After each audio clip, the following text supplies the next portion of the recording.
अब हम electrical field के कुछ न्यूमेरिकल्स देखते हैं बेटा। इलेक्ट्रिक फील्ड, ठीक है, इलेक्ट्रिक फील्ड या इलेक्ट्रिक इंटेंसिटी के तो हमने कुछ फॉर्मूले देखे थे। जो क्या था, E is equal to F upon Q zero, E is equal to K Q upon R square. मेरी बात, तो हम सबसे पहले इन क्वेश्चंस को यूज़ कैसे करना है ये देखते हैं। तो हमने एक एग्जांपल देखा बेटा। आपसे कहा गया कि कोई एरिया है जहाँ पर एक इलेक्ट्रिकल फील्ड है ड्यू टू अ चार्ज। किसी एक चार्ज की वजह से वहाँ पर क्या है, इलेक्ट्रिकल फील्ड। कहा गया वहाँ पर कोई एक चार्ज लेकर आए, तो चार्ज लेकर आए तो मतलब क्यू ज़ीरो लेकर आए होगे। आपको क्यू ज़ीरो की वैल्यू दी गई थी 5 माइक्रोकुलम। आपसे कहा गया है इस चार्ज क्यू ज़ीरो के ऊपर एक फोर्स लग रहा है दैट इज 2.25 न्यूटन। समझ में आ रही बात? आपसे क्या बोला गया, एक क्यू ज़ीरो चार्ज है वो किसी इलेक्ट्रिकल फील्ड में लेकर आया जाता है जिसके ऊपर फोर्स कितना लग रहा है, 2.25। समझ में आ रही बात? तो आपसे कहा गया बताइए इलेक्ट्रिकल फील्ड की वैल्यू कितनी होगी, इंटेंसिटी कितनी होगी। समझ में आ रही है बात? उस इलेक्ट्रिकल फील्ड के अंदर, जिस इलेक्ट्रिक फील्ड के अंदर लेकर आ रहे हैं उसकी इंटेंसिटी आपसे पूछी गई है, स्ट्रेंथ आपसे पूछी गई है। तो देखो सबसे पहले क्वेश्चंस में क्या करना है, यूनिट्स को चेंज करना होता है। जैसे यहाँ पर है 5 माइक्रोकुलम, तो सबसे पहले माइक्रो वर्ड क्या होता है, तो दैट इज माइक्रो क्या होता है, mathematical number, that is 10⁻6 coulomb. 2.25 ये एज इट इज रहेगा। अब मैंने ये दो फॉर्मूले देखे, फोर्स दिया हुआ हो तो मैं आगे वाला फॉर्मूला काम में लूंगा या नीचे वाला बेटा? ऑब्वियसली ऊपर वाला। तो मैंने क्या लिखा, as we know that E is equal to क्या होता है बेटा, एफ अपॉन क्यू ज़ीरो। एफ की वैल्यू कितनी, 2.25, और चार्ज कितना देखा है, 5 × 10⁻⁻6। ये ऊपर चला जाएगा तो दैट विल बी लाइक 2.25/5 × 10⁻6। आप इसको सॉल्व करेंगे तो सॉल्व करेंगे तो आपका आंसर क्या जाएगा बेटा, E is equal to 4.5 × 10⁻5 newton पर कूलम। ठीक है, यहाँ 6 है, आप जब डिवाइड करोगे तो आपके पॉइंट्स में क्या जाएगा, पॉइंट आगे जाएगा, 0.4 आएगा। आप उसको शिफ्ट करोगे तो क्या जाएगा, 4.5 × 10⁻5 न्यूटन पर कूलम। मैं चाहूँ तो इसको वोल्ट पर मीटर भी लिख सकता हूँ, मगर अभी मैंने वोल्ट पर मीटर पढ़ा नहीं है इसलिए मैं अभी लिखूंगा नहीं। समझ मेरी, अकॉर्डिंग टू सिलेबस अगर बात करें तो हम क्या लिखेंगे, न्यूटन पर कूलम। ताकि ब्रह्मांड में एक चार्ज रखा हुआ है, Q is equal to 9 micro coulomb. क्या रखा हुआ है, Q is equal to 9 micro coulomb. ठीक है सर। आपसे बोला गया इस चार्ज से 3 सेंटीमीटर की डिस्टेंस पर, आपसे क्या बोला गया है, इस चार्ज से कितने डिस्टेंस पर, 3 सेंटीमीटर की डिस्टेंस पर बताइए इलेक्ट्रिकल फील्ड की इंटेंसिटी कितनी होगी, या इलेक्ट्रिकल फील्ड कितना होगा। समझ में आ रही बात? मतलब आपको इस चार्ज की वजह से इस डिस्टेंस पे क्या निकालना है, इलेक्ट्रिकल फील्ड। समझ में आ रही बात? तो E is equal to K Q upon R square. अब देखो चार्ज किस में, कूलम में। के की वैल्यू 9 × 10⁻9 रख देंगे हम। आर किस में, सेंटीमीटर में। तो सबसे पहले इसको बदलेंगे मीटर में, तो दैट इज 3 × 10⁻⁻2 मीटर। तो अब क्या जाएगा, 9 × 10⁻9 इंटू क्यू की वैल्यू 9 × 10⁻6। भाई माइक्रो है ना, तो माइक्रो में कुछ चेंज करेंगे आप, अपॉन 3 × 10⁻2 का होल स्क्वायर। यहाँ से क्या मिल जाएगा, E इज इक्वल टू, अभी इसको एक बार लिख लेते हैं, 9 × 9 इंटू 10⁻, पावर्स ऐड हो जाएंगी तो 9 - 6 3 अपॉन 3 का स्क्वायर 9 इंटू -4। 9 ने 9 को कैंसिल आउट कर दिया तो E is equal to 9 into, ये ऊपर चला जाएगा, पावर प्लस की हो जाएगी, एंड 7 न्यूटन पर कूलम। समझ में आ रही बात आपको? ये एक एग्जाम्पल। अब हम एक अलग टाइप के क्वेश्चंस करते हैं बेटा। जैसे मान लो यहाँ पर चार्ज Q और यहाँ पे एक चार्ज 4Q रखा हुआ है। तो इस टाइप के क्वेश्चन में आपसे क्या पूछा जाता है कि इनकी लाइन जॉइनिंग पे एक ऐसा पॉइंट निकालिए जहाँ पर किसी थर्ड चार्ज को अगर रख दिया जाए या फिर इन दोनों की वजह से वहाँ पर नेट इलेक्ट्रिकल फील्ड कितना हो रहा हो, 0। समझ में आ रही है बात बेटा? मतलब जिस लाइन पे ये दोनों हैं उस पर एक ऐसा पॉइंट निकालिए जहाँ पर क्या इन दोनों का इलेक्ट्रिकल फील्ड का ऐड कर दिया जाए या फिर टोटल इलेक्ट्रिक फील्ड देखा जाएगा इन दोनों की वजह से, तो कितना होगा बेटा, 0। ऐसे केस में हम क्या करते हैं, या तो आप मान लीजिए कि यहाँ पर कोई एक पॉइंट है, वहाँ पर मैंने 1 कूलम हमने क्या रख दिया, चार्ज रख दिया। समझ में आ रही बात? अब नेट, इसका मतलब इसकी वजह से इस पर इलेक्ट्रिकल फील्ड ऐसे E1 इसकी वजह से इलेक्ट्रिकल फील्ड ऐसे E2, तो ये दोनों क्या होना चाहिए, जीरो। वैसे बेसिकली हम चाहें तो इधर और उधर कहीं पे भी इसको ट्राई करते हैं, जैसे मान लो मैंने यहाँ ट्राई करा पहले, तो इसकी वजह से इलेक्ट्रिकल फील्ड इधर और इसकी वजह से भी इधर, ये तो ऐड हो जाएगा, डबल हो जाएगा। इसकी वजह से देखा जाए तो इधर और इसकी वजह से भी इधर, तो ये भी डबल हो जाएगा। तो न्यूट्रल पॉइंट या फिर ऐसा पॉइंट जहाँ पर electrical field intensity zero in दोनों के बीच में ही होगा। मैं मान लेता हूँ यहाँ पर x डिस्टेंस पर, मगर x किस से, तो याद रखना बेटा, छोटा वाला जो चार्ज होगा ना, जिसका अमाउंट कितना होगा, छोटा होगा, जिसकी वैल्यू कितनी होगी, छोटी होगी, उसके पास में x होगा। तो ये डिस्टेंस कितनी हो गई, x। अब आपसे बोला जाता है ये डिस्टेंस कितनी है, r। ये कितनी हो जाएगी बेटा, r माइनस एक्स। आपसे बोला फाइंड आउट करो, तो न्यूट्रल पॉइंट के लिए क्या होगा, E1 is equal to E2, दोनों बराबर होंगे, समझ मेरी बात। That is KQ1 upon R1 square, KQ2 upon R2 square. K से K तो कैंसिल आउट हो गया, क्योंकि मीडियम चेंज नहीं हो रहा। Q1 मतलब Q, डिस्टेंस कितनी है, x स्क्वायर। Q2 मतलब 4Q, डिस्टेंस कितनी है, R माइनस एक्स का होल स्क्वायर। Q से Q कैंसिल आउट हो गया, क्रॉस मल्टीप्लाई कर लेते हैं, that is 4x square is equal to R minus X का होल स्क्वायर। अंडर रूट ले लीजिए, दैट इज क्या हो जाएगा, 2x is equal to R minus X. तो ये कितना हो जाएगा, 3x is equal to R। So x is equal to R/3। समझ में आई बात बेटा। अपन को क्या करना है, बेसिकली न्यूट्रल पॉइंट या फिर जहाँ पर इंटेंसिटी जीरो हो रही है उसके लिए हम क्या करेंगे, E1 is equal to E2 कर देंगे। सेम काम हम फोर्स के लिए भी कर चुके हैं जब हमने फोर्स निकाला था। समझ में आ रही बात। जब आपके पास इस टाइप के क्वेश्चन आए जिसमें आपको दो चार्जेस के बीच में, जैसे Q1 और Q2 चार्जेस के बीच में या लाइन जॉइनिंग पे ऐसा एक पॉइंट निकालना है जहाँ पे नेट फोर्स जीरो हो, या फिर इलेक्ट्रिकल फील्ड कितना हो जीरो, या टोटल इलेक्ट्रिकल फील्ड कितना हो जीरो, तो ऐसे क्वेश्चंस को करने के लिए एक शॉर्ट ट्रिक होती है बेटा। इस शॉर्ट ट्रिक के लिए क्या कर लेते हैं अपन, ऐसे मान लेते हैं कि दोनों आर डिस्टेंस पे हैं। तो शॉर्ट वाई क्या है अपना इसके लिए, केस फर्स्ट, जब आपके पास क्या हो, दोनों सेम चार्ज हो। सेम चार्ज हो मतलब प्लस प्लस या माइनस माइनस। तो इस केस में आप ऐसा मान लीजिए कि जो डिस्टेंस x होगी ये आप under root Q1 upon under root Q1 plus under root Q2 into R, इस फॉर्मूले से भी x की वैल्यू निकाल सकते हो। अच्छा, ये कब होगा, जब Q1 की वैल्यू क्या है, Q2 से छोटी है। इसका मतलब स्मॉल चार्ज के पास आपको जब वैल्यू निकालनी हो। अब केस सेकंड देखते हैं बेटा, अनलाइक चार्जेस के लिए, मतलब एक प्लस और एक माइनस। इसमें x कैसे निकालोगे आप, तो under root Q1 upon under root Q1 minus under root Q2 into R. Similarly जब Q1 क्या है, Q2 से छोटा, तो ये क्या हो जाएगी आपके लिए, एक शॉर्ट ट्रिक हो जाएगी। इससे आप डायरेक्ट भी क्या कर सकते हो बेटा, वैल्यू निकाल सकते हो। समझ में आ रही बात। एग्जाम्पल देखते हैं बेटा, और जैसे मान लीजिए आपको एक शेप दिया जिसकी सारी साइड्स कितनी है, ए। ठीक है, आपसे बोला गया आपने इसके कॉर्नर्स पे चार रख रखे हैं। आपसे बोला गया बताओ सेंटर पे इलेक्ट्रिकल फील्ड कितना होगा।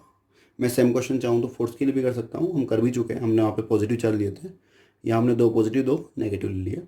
ठीक है, इस टाइप के क्वेश्चन के लिए आपको बोला गया। तो सबसे पहले मैंने क्या करा, इनको लाइन ज्वाइनिंग कर दिया। यहाँ पे मैंने प्लस 1 कूलम चार्ज मान लिया, है मेरी बात। अब जैसे 1 कूलम माना प्लस, तो इसकी वजह से इस पर ऐसे, है मेरी बात, इसकी वजह से इस पर ऐसे, भाई अट्रैक्शन करेंगे रिपल्शन करेंगे, ठीक है ना। तो रिपल्शन पे डिपेंड करेगा, ये माइनस ये प्लस, तो इसकी वजह से भी इलेक्ट्रिकल फील्ड ऐसे और इसकी वजह से भी इलेक्ट्रिकल फील्ड ऐसे। तो दो इधर और दो इधर हो गए। अब मैं क्या करता हूँ, इनकी साइड मान लेता हूँ, जैसे ए बी सी डी। तो बी की वजह से ई बी, डी की वजह से ई डी, ए की वजह से ई ए और ई सी। समझ मेरी बात? तो भाई अब ये डिस्टेंस कितनी, तो देख बेटा ये ए ये भी है, तो ये पूरी कितनी हो जाएगी पाइथागोरस प्रमेय से, √2a, और ये इसकी हाफ है तो ये कितना हो जाएगा a/√2। समझ रहे हो? तो E इज इक्वल टू कितना, अगर मैं सिंपल मानूँ तो KQ/R², KQ R की वैल्यू कितनी a/√2 सबके लिए का स्क्वायर, तो दैट इज KQ/A, और ये 2 ऊपर, ये सिंपल E आ रहा है। और मेरे हिसाब से अगर देखा जाए तो EA EB EC ED सबकी वैल्यू यही है। समझ मेरी बात भाई? EA EB EC ED सबकी वैल्यू यही है। तो देखो 1 + 1 2, 1 + 1 2, तो ये कितना हो गया बेसिकली अगर देखा जाए तो, इसे मान लेता हूँ। अब इन दोनों का रिजल्टेंट जो आएगा EB + ED करने पे जो आएगा मैं उसको E1 मान लेता हूँ, और EA + EC के जो करने पे आएगा मैं उसको E2 मान लेता हूँ। तो E1 और E2 की वैल्यू कितनी है 2E यहाँ से। अब मैं अगर नेट इलेक्ट्रिक फील्ड चाहता हूँ तो मैं क्या करूँगा, इनका E1² E2², 2E1 E2 cos theta, और ये एंगल कितना बेटा 90, तो ये 0, तो ये कितना बचा मेरे पास E net is equal to 2E², 2E², that is 2 and 2 4, that is 4 and 4 and 4 8, 8E² E net. अब अगर देखा जाए तो यहाँ से मुझे क्या मिल रहा है बेटा 2√2E, और E की वैल्यू मेरे पास ये रही, so E net is equal to कितना हो गया बेटा मेरे पास 2√2 × 2KQ/A²। तुम्हारी बात? तो दैट इज 4 हो जाएगा। ये कितना हो जाएगा 4, तो मुझे आंसर कितना मिल गया E net is equal to 4√2 KQ/A²। ये क्या हो गया मेरा आंसर। समझ मेरी बात बेटा?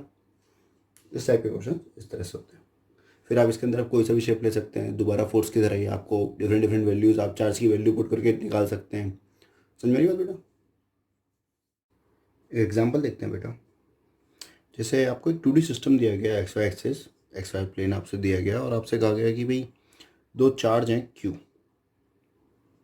सेम अमाउंट के 2 चार्ज हैं Q, इनकी वैल्यू कितनी है, इनकी वैल्यू 10⁻⁸ कूलम। इनकी पोजीशन आपको दी हुई है, आपसे कहा गया ये 0.1,0 और -0.1,0 पोजीशन पे रखे हुए। समझ मेरी बात बेटा? आपको ये इनकी पोजीशन दे दी। आपसे कहा गया एक तो ये बताइए कि यह सेंटर पॉइंट 0,0 पर इलेक्ट्रिक फील्ड कितना होगा या इंटेंसिटी कितनी होगी, और एक आपसे पूछा गया 0,0.1 इस पोजीशन में। समझ मेरी बात? आपसे इन 2 क्वेश्चन पे क्या पूछा गया कि वह बताइए इलेक्ट्रिक फील्ड कितना होगा।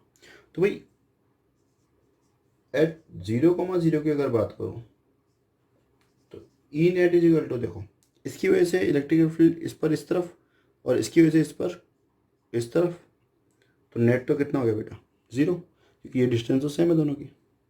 अब इसकी बात करते हैं बेटा। तो देखो सबसे पहले मैंने ये लाइन जॉइनिंग कर दी इनके साथ।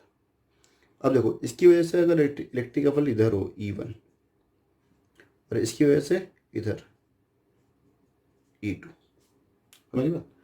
आपसे अगर ये कह दिया जाए कि भाई ये एंगल 45 है, समझ रही हो, तो आपसे पूछा जाए तो मैं देखो क्या करूँगा, इसके फैक्टर कर लूँगा, तो ये हो जाएगा E1 cos थीटा, और ये हो जाएगा E2 cos थीटा, ये तो कैंसिल आउट हो जाएगा। तो एट 0,0.1 अगर मैं बात करूँ तो ई एक्स इज इक्वल टू कितना आ रहा है 0। अब ई वाई की अगर मैं बात करूँ तो देखो इधर क्या हो जाएगा E1 साइन थीटा और इधर ही कौन है E2 sine theta, that is E1 sine theta plus E2 sine theta. अब देखो बेटा ये कितना है 0.1, ये भी कितना है 0.1। तो अगर मैं वैल्यू निकालूँ इसकी तो इसकी कितनी हो जाएगी बेटा 0.02 अंडर रूट, जितनी डिस्टेंस ये है उतनी डिस्टेंस ये होगी। तो KQ1 अपन आर स्क्वायर जो होगा उससे E1 E2 बराबर हो जाएगा, तो that is 2E sine theta. अब 2 इंटू ई की value KQ upon R square sine 45 degree, that is 2 into KQ upon R square into 1/√2। अब वैल्यू पुट करते हैं 2 इंटू 9 इंटू 10⁻⁹। चार्ज की वैल्यू कितनी दे रखी बेटा 10⁻⁻8 upon R square 0.02 under root का square into √2।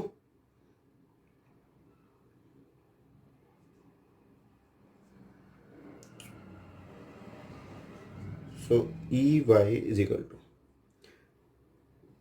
2 into 9 into 10⁻1 upon √2 into ये ओपन हो जाएगा तो दैट इज 2, पॉइंट हटाएंगे तो 10⁻2 ऊपर हो जाएगा।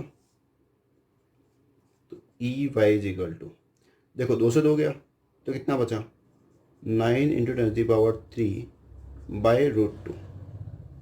और जब आप इसकी वैल्यू पुट करोगे √2 की 1.41 तो ये हो जाएगा 6.3 इंटू 10⁻3 न्यूटन पर कूलम। तो इस हिसाब से अगर देखा जाए तो ई नेट कितना मिला मुझे यहाँ पर EX प्लस EY, EX 0 और ये कितना है 6.3 इंटू 10⁻3। तो लास्ट आंसर कितना आया ई नेट मेरे पास बेटा 6.3 इंटू 10⁻3 न्यूटन पर कूलम। अब इतना पढ़ने के बाद बेटा अपन इलेक्ट्रिक फील्ड और इलेक्ट्रिक फोर्स को जब समझ चुके हैं तो एक क्रांतिकारी क्वेश्चन करते हैं। देखो इस क्रांतिकारी क्वेश्चन में क्या बोला गया, क्या एक घड़ी है, इस घड़ी के प्रत्येक डंडे पर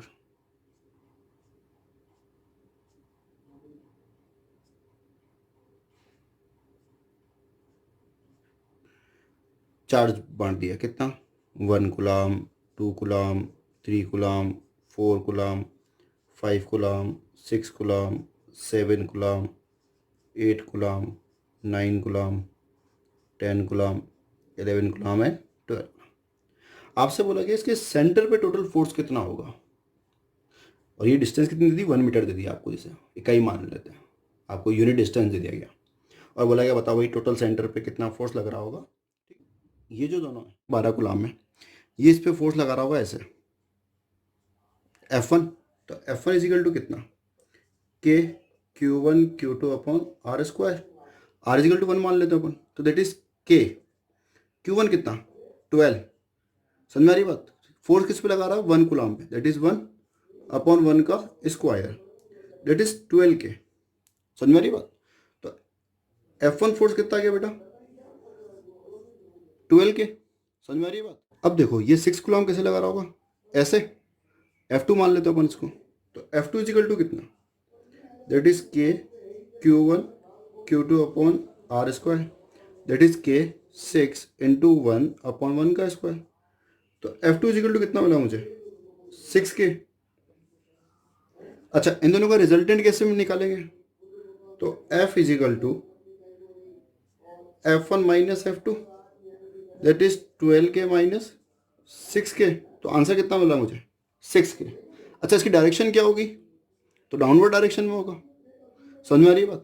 देखो तो मेरे हिसाब से मैं इसको ऐसे ड्रॉ कर सकता हूँ कि इन दोनों का रिजल्टेंट जो होगा वो उस पॉइंट पे ऐसे होगा 6K। अच्छा सिमिलरली अब देखो अब अपन डायरेक्ट करते हैं, इन दोनों का रिजल्टेंट जो होगा वो भी ऐसे होगा दैट इज 6K। इन दोनों का रिजल्टेंट 6K ऐसे होगा, इन दोनों का रिजल्टेंट 6K ऐसे होगा। सिमिलरली इन दोनों का 6K और सिमिलरली इन दोनों का भी 6K। समझ में आ रही है बात? तो ये अपन ने एक सिंपल तरीके से अपन ने देख लिया। अब देखो इसका कैसे सॉल्व करेंगे इसको आगे।